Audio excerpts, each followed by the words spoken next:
이혼을 한 부부들의 책임이다. 라고 얘기한다거나, 혹은 이혼을 한 이후에, 자기 자식의 교육에 대해서 큰 신경을 쓰지 못하게 된 그 부모들의 그 책임이다. 뭐 이런 식으로 개인의 책임으로 이야기를 자꾸 돌려버릴 수 있습니다. 그러나 생각해보면, 우리는 그렇게만 이야기할 수 없죠. 그렇죠. 이혼이 잘못된 일만은 아니잖아요. 예를 들어, 남편이 때리는데 그것을 맞고 견디면서 결혼 생활을 유지해야 되는 건 아니지요. 따라서 이혼을 할 수밖에 없고 해야만 하는 사람들이 있고 그것이 개인의 권리를 위해 필요한 것이라고 한다면 우리는 어때요? 그 개인의 이혼이라는 선택이 자기만의 선택, 자기의 개인적인 의지에 의한 선택만이 아니라 사회적 상황과 사회적 사실에 의해서 결정된 선택일 수도 있다는 점을 알 수 있고요. 또 그 이후에 자기 자식을 제대로 챙기지 못한 것은 우리 사회 구조가 어떻습니까? 미혼모들에게 사회적인 편견이 있고 또 직장에서 일할 수 있는 기회가 제대로 부여되지 않았고 또 그 과정에서 먹고 살아가기 위해서는 아무래도 자식의 교육에 관한 문제에 다소 소홀해질 수밖에 없는 측면이 있었고 뭐 등등의 원인들이 있을 수 있을 겁니다. 그러면 그러한 원인들을 우리 사회가 보장해주지 못한 거죠. 이혼한 사람들이 자신의 삶을 정상적으로 영위할 수 있는 사회 구조적인 제도적 미비가 결국 그런 문제점, 그런 통계가 나오게 되는 원인일 수 있는 것입니다. 그렇죠. 이렇게 보자면 우리는 이것이 개인의 문제가 아니라 구조의 문제일 수 있다는 것을 알 수 있습니다. 때문에 개인에게 정말 그렇게 하려는 의도가 있었는가, 동기가 있었는가, 그 결과를 예측했는가, 그리고 이게 누구나 그럴 수밖에 없는 일인가, 상황이 그렇게 만들진 않았는가 등을 따져보고 여기에 의해서 책임 소재를 가려야만 우리는 누구의 책임인가를 명확하게 이야기할 수 있게 됩니다. 예. 두 번째로 가보죠. 두 번째는 이제 당장의 해결책은 무엇인가. 자, 이렇게 누구의 책임인가가 밝혀졌다면 지금 현재 문제가 벌어졌잖아요. 그렇죠. 이 문제의 원인이 이러하다라고 한다면 이런 원인을 당장에 해결하기 위해서는 우리가 무엇을 해야 되는가라고 하는 지금 당장 현실적인 해결책을 고민해야 합니다. 그래서 뭐 근본적으로 보면 이렇게 나가야 된다, 뭐 이렇게 얘기할 수 있죠. 하지만 그 이전에 지금 이 문제에 대해서 우리 스스로가 할 수 있는 건 아무것도 없다라는 식으로 얘기를 하게 되면 이건 궁극적으로 문제 해결로 가는 것이 아닙니다. 그렇죠? 그렇죠. 나중에 아주 근본적인 문제들을 우리가 잘 변화시키면 해결이 될 수도 있겠지만, 하지만 지금 당장에 사람들의 현실적 필요를 충족시킬 수 있는 해결책을 강구하려는 노력이 있어야 이 글이 많은 사람들에게 설득력을 가질 수 있게 될 것입니다. 그렇죠? 예. 세 번째로 가보겠습니다.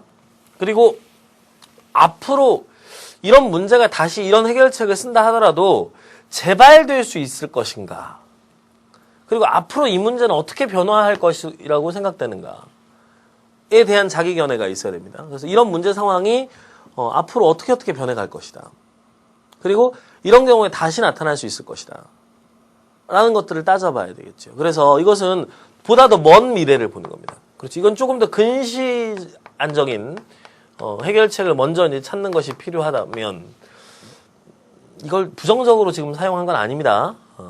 근시안적 해결책이라면 대부분 부정적이지만 먼저 지금 당장 현재의 해결책을 찾아야 된다면 이건 조금 더 먼 미래를 보면서 또 원시적인 먼 곳을 보는 관점에서의 해결책의 마련이 필요하다는 것이죠.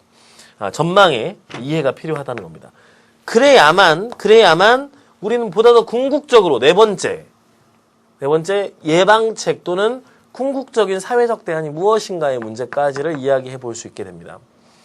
그래서 원인 논증은 결국에는 문제의 해결, 문제 지점의 해소로 끝나야 합니다. 그래서 이 논증으로 어떻게 이어갈 것인가를 염두에 두면서 원인 논증이 이루어지는 게 필요하겠죠. 무엇보다 중요한 건 쉽게 개인의 책임으로 단정 짓게 되면 결국 해결책도 개인의 윤리가 바로 서야 되고 인간이 제대로 살아야 되는 문제에서 그냥 끝나버리게 됩니다. 그래서 개인적인 구조로 개인적인 책임으로 문제의 책임을 돌려버리는 것이 여러분들의 글을 가장 평면적으로 만들 수 있는 가장 안 좋은 사고방식이라는 것을 반드시 기억하기 바랍니다. 모든 문제에는 사회 구조적인 근본적인 원인이 있습니다. 그래서 그 문제를 해결하기 위해서 지금 현재의 해결책이 필요하겠지요.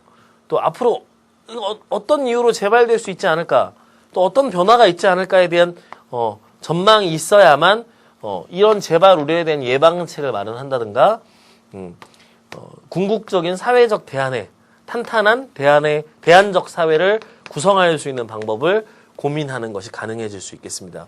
바로 이것이 이제 근본적인 해결책이 되겠죠. 그래서 오늘 이제 굉장히 중요한 이 원인 논증의 문제들을 우리가 살펴봤습니다. 원인 논증이 중요한 이유는 이 원인이라고 하는 것이 결과적으로 여러분들의 글의 견해 그리고 여러분들을 그래서 제시하게 된 해결책의 뭐랄까요, 논리성, 현실성을 담보하는 과정이라는 겁니다. 그래서 원인 분석이야말로 이 주장이 얼마만큼 정확한가를 정확한가를 담보해 주는 것이기 때문에 원인 분석이 제대로 되어야만 제대로 된 주장이 나오게 되는 것이죠. 그렇죠? 그래서 주장을 쓰기 전에도 사고가 이루어져야 하고 또 주장을 쓰고 나서도 얼마나 더 치밀하고 그리고 또 정확하게 서술할 것인지를 고민해야 하는 과정이기 때문에 논술을 쓸 때는 논제를 파악하고 제시문을 파악하는 과정에서 원인 분석의 사고가 1차적으로 이루어져야 되고요. 그리고 직접 쓰면서 이것을 얼마나 정교하고 정확하게 써낼 것인가에 대한 고민이 쓰는 과정에서 또 한 번 이루어져야 되는 과정입니다.